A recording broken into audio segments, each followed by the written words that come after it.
Hi. In this video, we'll try to look into the differences between forward scale divergence and reverse scale divergence, why forward scale divergence has a mode covering behavior and why reverse scale can have a mode seeking behavior, how we can use these two in optimizing different machine learning problems, and finally, we'll try to answer, is it always the case that forward scale is inducing a mode covering behavior and reverse scale is inducing a mode seeking behavior? So let's start. So first of all, what is scale divergence? So scale divergence is a measure of how off two probability distributions Px and Qx are. So basically, it measures the distance between two probability distributions. Where scale divergence between P and Q is given by KL from P to Q is equal to expectation under P log of Px by Qx, and KL from Q to P is given by expectation under Q log of Q by P, where we are, in this case, we are sampling the we are sampling from distribution P, and in this case we are sampling from distribution Q. Also, KL from P to Q might not be equal to KL from Q to P because KL divergence is asymmetric, and we can also look into this formula to verify that. Let's say if we have to calculate this quantity, so if in order to calculate this ratio, we'll be sampling from the distribution P. So all these samples are going to be coming from this distribution, and in order to calculate this ratio, we'll be sampling from distribution Q. So all these samples are going to be sampled from this region. So that means that we are evaluating or calculating these ratios based on different set of values. And that's why we can see that they might be unequal. Another property that is there is scale divergence is always more than or equal to 0. And if it is equal to 0, that means Px and Qx are similar. So we can also look into that. If P and Q are similar or equal, then these two terms can cancel out each other and this term will reduce to 0. Now, with these properties and equations in mind, we look into where these can be used.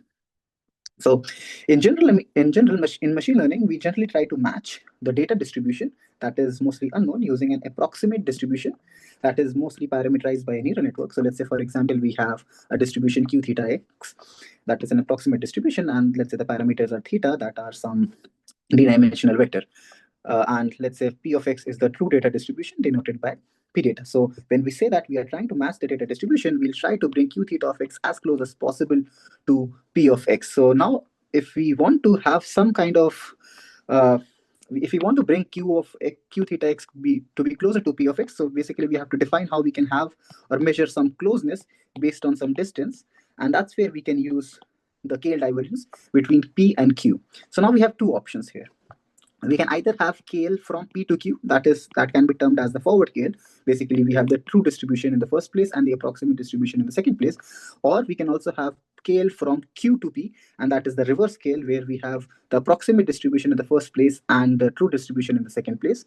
So basically, we want to minimize either of these two so that we can have Q to be as similar or close to P.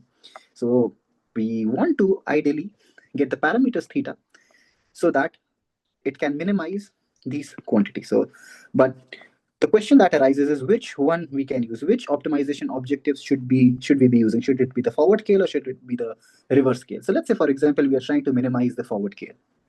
So in order to minimize the forward scale, that is KL from P to Q, it can be expanded as expectation under P log of P by Q.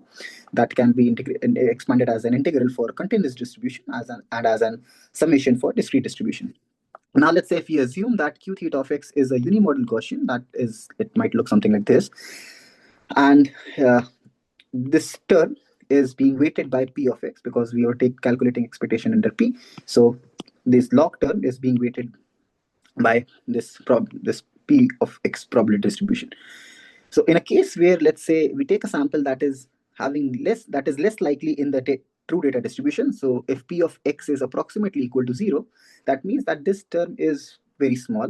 And if this term is very small, it can overall bring this whole quantity down to approximately 0. So the KL term will also be 0. And if we know that KL divergence is always more than or equal to 0, so the minimum value that the KL can take is anyway 0. So we can see that if the sample is less likely, the KL is already minimized irrespective of whatever the value of this log term is or whatever the value of q theta of x is. Now, in a different case, let's say if we have a more likely sample, so let's say if we have p of x more than 0. So now in this ratio, if q theta x is almost equal to 0, so basically what is happening here is, if in the true data distribution, if a sample is more likely, and in the approximate distribution it says that it is less likely, in that case this ratio would actually shoot up and maybe infinity, and overall KL term can blow up. So in order to minimize this log of this log term, q theta of x should actually be more than 0 whenever p of x is more than 0. So that means that q theta of x should be avoiding 0. That means avoiding 0 whenever p of x is more than 0. Otherwise, it might be penalized if it fails to put mass wherever p of x is more than 0, or basically q theta would be penalized if it fails to cover p of x. Let's look at this graph. So if, for example, we have a probability distribution p of x looking something like this, and if we try to optimize q theta of x to look somewhere here, so in that case, the KL term for this region might blow up because the true data distribution P of x is more than 0 here, but Q theta of x is very small here. So in this region, the KL term would actually be very large. Similarly, if we try to have a distribution that might look something like this, if this is Q theta of x, then the KL term might be very large for this region because, again, the Q theta x is very small and P of x is more than 0 here. So an optimal way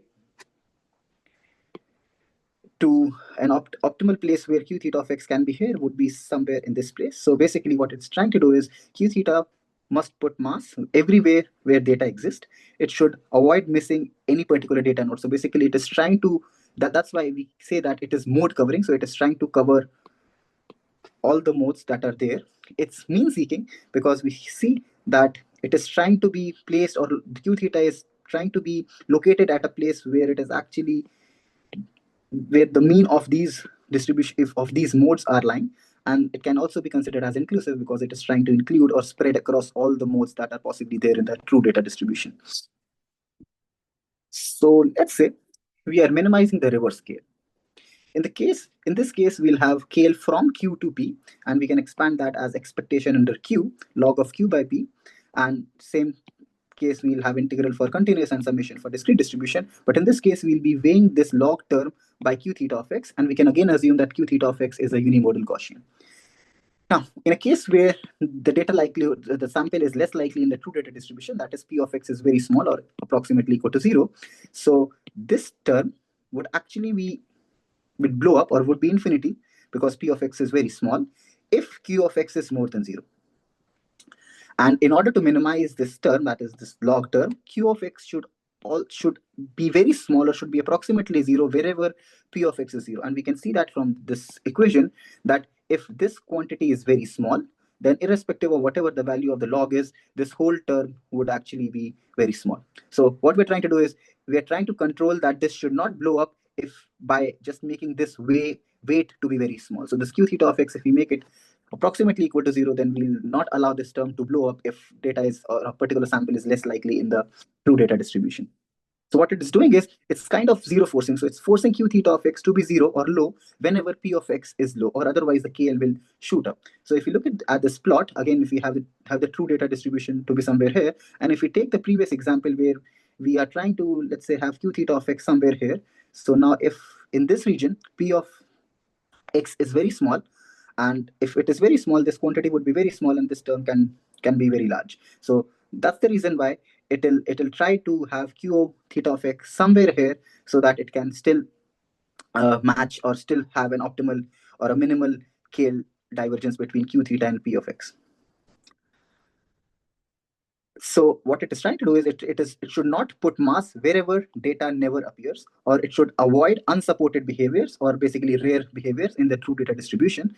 And that's why it is called mode seeking. It is trying to just select a particular mode. It can either select this one or it can select this one as well, based on whichever mode is actually minimizing the overall KL divergence. And that's why it is also called as exclusive, because it's simply trying to just select specific modes and leaving out rest of them in the data distribution. Uh, uh, we can take another example actually that will make us understand this a little better. So let's say if we are in a city where we have different restaurants of different cuisines, let's say Chinese, Italian, Indian, and so on, and we have limited time and limited time to spend and limited calories to consume. So this is, let's say, our constraint. So in a forward KL optimization objective, we'll try to cover all the cuisines if they are somewhat good. So we'll try to spend whatever small time and whatever limited calories that we have that we want to consume on many things, but we'll try to cover all of them if they are somewhat good, if the rating is at least more than 0. In a reverse scale case, we'll try not to cover any cuisine whose rating is 0, or basically that is not good. Another way to say that is we'll not try rare cuisines, or we'll not try spending time and consuming calories on rare ones. We'll try to simply select the best cuisine, and that should be it. If we take another example, let's say we are packing for a trip and we have limited space in our suitcase. In a forward scale objective, what we'll try to do is we'll try to pack clothes based on varied weather conditions. So we'll take some jackets, we can take some shorts, we can take a raincoat, and we might be over prepared so that we are not leaving any particular data mode. So basically, we are packing for everything that we can possibly think that can happen. In a reverse scale case, we'll simply pack clothes based on the most likely conditions. So let's say we assume that it's mostly going to be hot, so we'll just simply pack clothes that are specifically for hot weather conditions, and we'll not consider any rare weather conditions. So the chances of false negatives are actually more in this case, where let's say if you were assuming that it's not going to rain, and we were not prepared for that, but it actually rained when we were there in the trip. So we can also look at this from the plot itself, that because q theta of x was having less probability for this region, and in actual the true data distribution was actually having more likelihood for these samples. So the chances of false negatives or some kind of risk could be higher in the reverse scale case. So to summarize, forward scale fears missing out on anything, so it does actually have FOMO, and reverse scale fears being wrong if something doesn't exist. So forward scale will be penalized the most or punished the most whenever p of x is more and q theta x says that it is less likely. And in the case of reverse scale, it will be penalized most when in the true data distribution a sample is less likely, but q theta of x is still trying to put some mass there. Now let's see where we can apply these in general machine learning objectives. So we can see now how and why supervised learning actually optimizes the forward scale. So in supervised learning, we have p data, let's say, for example, some label data set, and a normal supervised learning objective is the maximum likelihood objective, where we're trying to maximize the likelihood of the data samples using an approximate neural network, approximate distribution denoted by pi theta of x. That's basically a neural network, and this MLE objective is equivalent to actually minimizing the scale from P to Q. That is, this is the forward scale, this is true data distribution, and this is the approximate distribution. And if we try to expand this term, it can be expanded as expectation under P log of P data minus expectation under P log of pi theta. So this is nothing but we have just expanded the log A by B as log A minus log B. So this is the same thing as that we've discussed before. And if we look into this term is nothing but these negative self-entropy of p data, and this term is nothing but cross-entropy between p data and pi theta of x. So, and because we are trying to minimize with respect to theta, minimizing this whole term is actually equivalent to minimizing just the cross-entropy, because this term is not dependent on theta. So if we see this, minimizing this, basically the negative log likelihood is equivalent to maximizing the log likelihood. So you can see that in supervised learning, we are actually minimizing the forward scale divergence between the true data distribution and the approximate distribution. So, and in order to do that, we just need samples from p data, and we have to calculate the likelihood using pi theta of x. Now, what if we use reverse scale objective for supervised learning? So in this case, we'll have the scale from pi theta to p data, that is minimizing the expectation under pi theta, log of pi theta minus log of p data. Now, in this case, because we are trying to minimize with respect to theta, we probably might have to calculate this log likelihood. And we can't compute that because we don't have access to this p data. So this p data, this distribution, this true distribution is unknown. We only have samples from p data, but we don't actually know the true data distribution. We can't calculate the likelihood. And in that case, it's kind of impractical to solve the supervised learning problem using the reverse scale objective, and solving that using forward scale seems to be a bit more practical.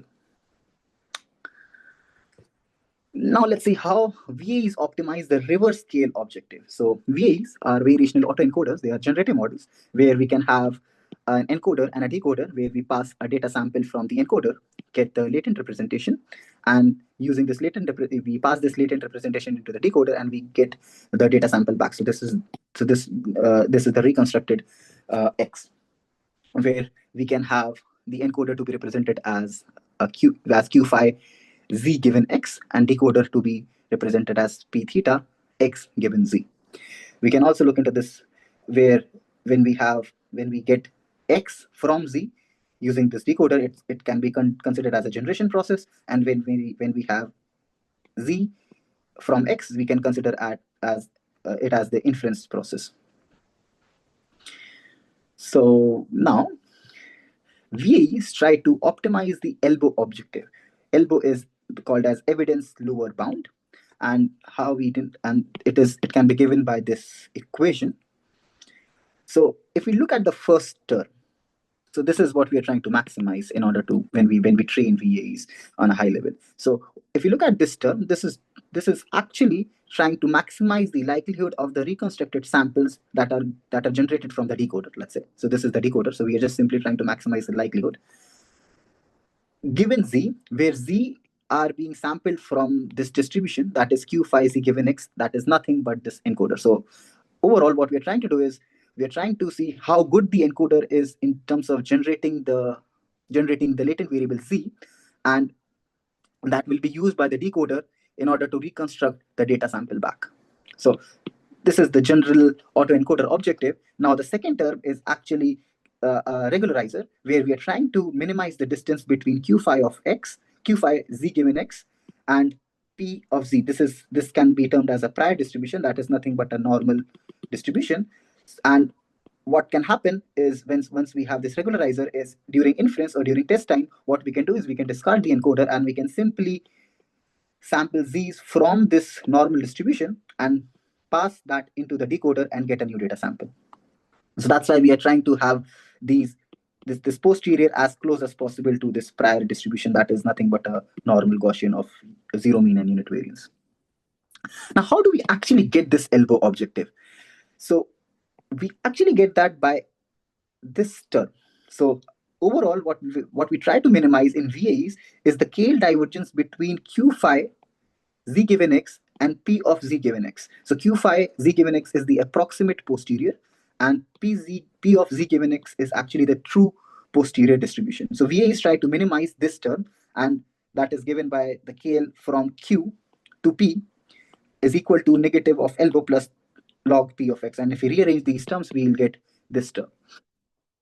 And that's where, and if we have to minimize the KL between the approximate posterior and the true posterior, we can simply try to maximize this elbow objective. So minimizing the scale is equivalent to maximizing this elbow objective, and p of x is not dependent on either phi and theta. So we only have to maximize this elbow objective. And we can see that this scale term is nothing but a reverse scale from the approximate distribution to the true distribution. And we have everything that we need to optimize this elbow objective, as in we can sample from q phi z of x, we have pi theta x z, and we also have this p of z as the normal distribution. So we have everything in place in order to calculate this term and do the optimization on top of it. But what if we try to optimize the forward KL in terms of VA? So we'll basically try to have a KL from P, that is a true posterior, to the approximate posterior. And if we try to expand this term, it will look like expectation under the true posterior log of P minus log of Q phi. Now we can't sample actually from P of Z given X. So P of Z given X is intractable. It is unknown. We can't also calculate the log likelihood. And this is actually the very distribution that we are trying to approximate, and that's where Q of phi comes into picture. So we want to sample, or we want to calculate the log likelihood of a distribution that we anyways don't know. So again, optimizing the forward KL for VAE seems to be impractical, and the most practical approach is actually optimizing the reverse scale for VAEs. Now, we have discussed supervised learning, VAEs. Let's take an example of reinforcement learning. So where we can have KL term here. So reinforcement learning overall tries to maximize the expected return. So we'll try to maximize the returns or basically the expected return, where we are getting the trajectories based on a policy. This is the policy that we're trying to learn, and that is given by pi theta of action given a particular state. Now, in general RL fine-tuning, we start with a reference policy pi ref, and the objective actually is almost similar to the previous objective. That is, we are still trying to maximize the expected return, but we are now also trying to stay close to the reference policy. So we are trying to minimize the distance of the KL distance from pi theta, that is the policy that we're going to be learning, to the reference policy. So we still want to stay close to the reference policy while we are trying to maximize the expected return. And if you see, we have a reverse scale objective here. So what it means is we don't have to put any weight on actions that the reference policy doesn't support.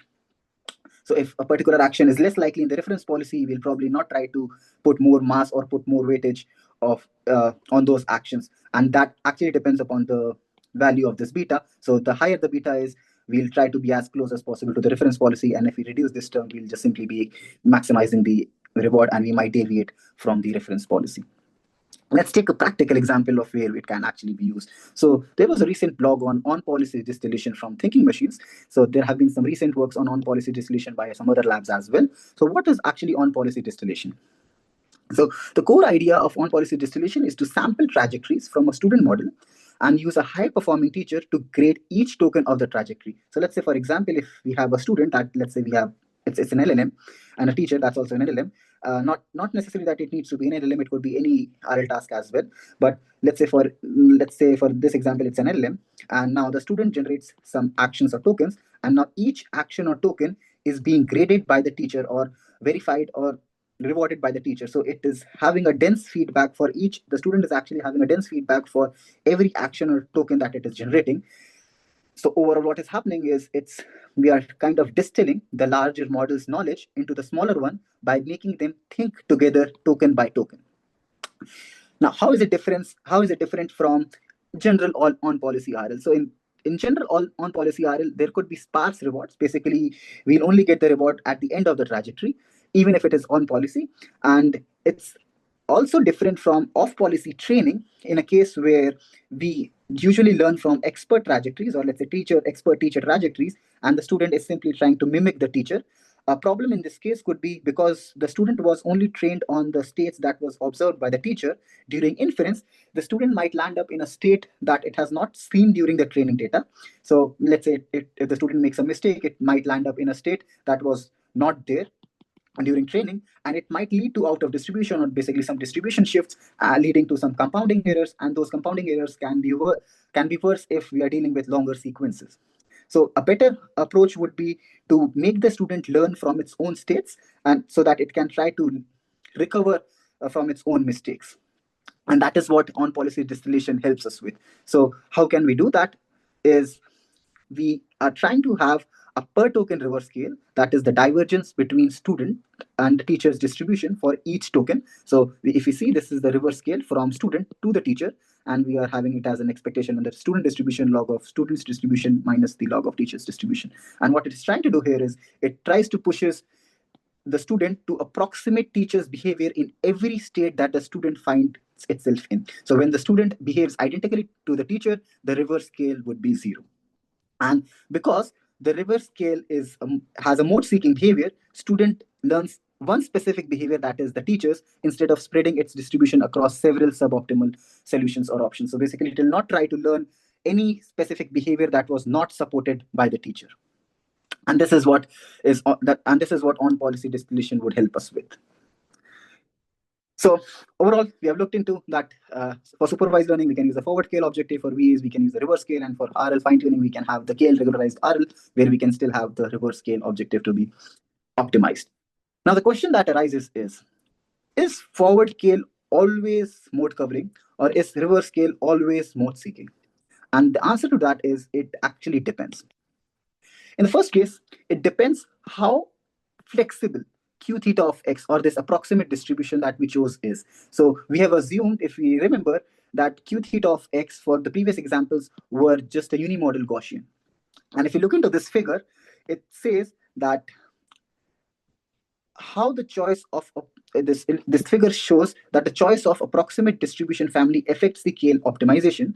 And with a restrictive approximate distribution, for example, a 2-parameter Gaussian, KL exhibits the typical mode seeking and mask covering behavior. What's happening here is, what do we mean by restrictive distribution? So in this Gaussian, it was a 2-parameter Gaussian. That is, it only had a mean and a variance. So the maximum it can do, the maximum flexibility it can possess, is to simply change its position or change its spread. So that is the only limited flexibility this unimodal Gaussian had. And for reverse scale objective, it can try to simply select a particular mode. And for forward scale, it can simply try to spread across modes.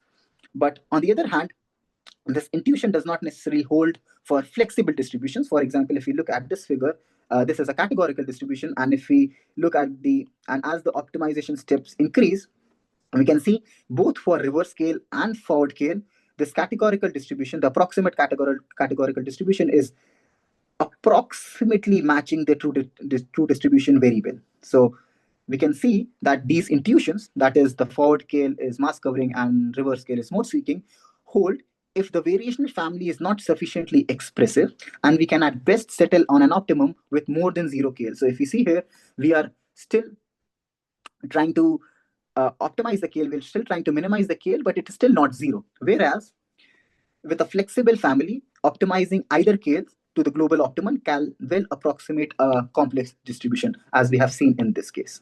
So overall, it actually depends upon how flexible Q theta of X is, how flexible it is in expressing, how flexible or how expressive the approximate distribution is in terms of putting mass wherever it can based on the true data distribution.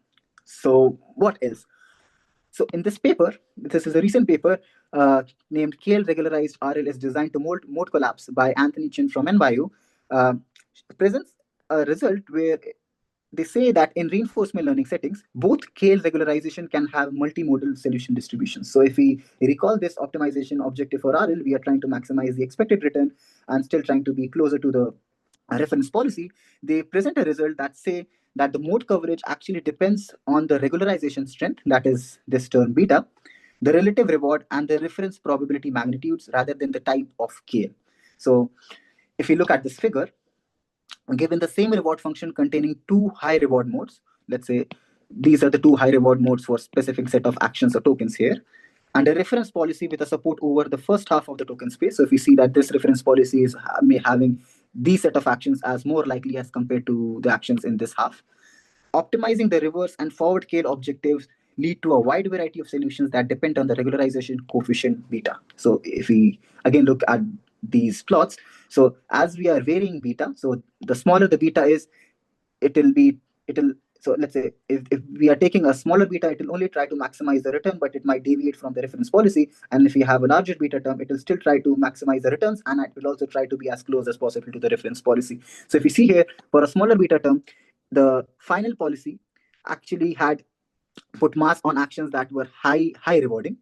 And if we were increasing beta, the final policy actually had good amount of mass for both high rewarding actions and as well as actions that were more likely in the reference policy. And this was the case for both reverse scale and forward scale. So in forward scale as well, when beta was small, it only put mass for high rewarding actions. And as we were increasing beta term, the final policy had mass or had more weightage on actions that were high rewarding and as well as more likely in the reference policy. So it was still being closer to the reference policy. So we can see that both scales have settings of beta that can induce multimodal solution distributions, and the shape of the optimal solution is dependent or sculpted by the reward, the reference policy, and the regularization strength.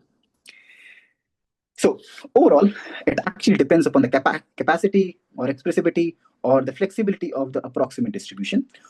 Also, on a high level, it depends upon if we can sample from the distribution that we have or if we have access to the distribution. So let's say if we recall the example of VAEs, we didn't have access to the true posterior. We could not either sample from it or we could not have calculate the log likelihood. Similarly, in the case of supervised learning problem, we did not have access to the true data distribution, but we still had access to the samples. So we can still sample from P data, but we did not have any access to the true data distribution so that we can calculate the likelihood. So it also depends upon these factors, and overall it also depends upon the task that is being optimized and the behavior that we want to achieve. So yeah, that's it for this video. Hope this helps in getting a clear picture of the differences between forward scale and reverse scale. If you have any questions, feel free to, or if you have any discussions, feel free to add those in the comments. Till then, see you in the next video. Till then, happy learning. Thank you.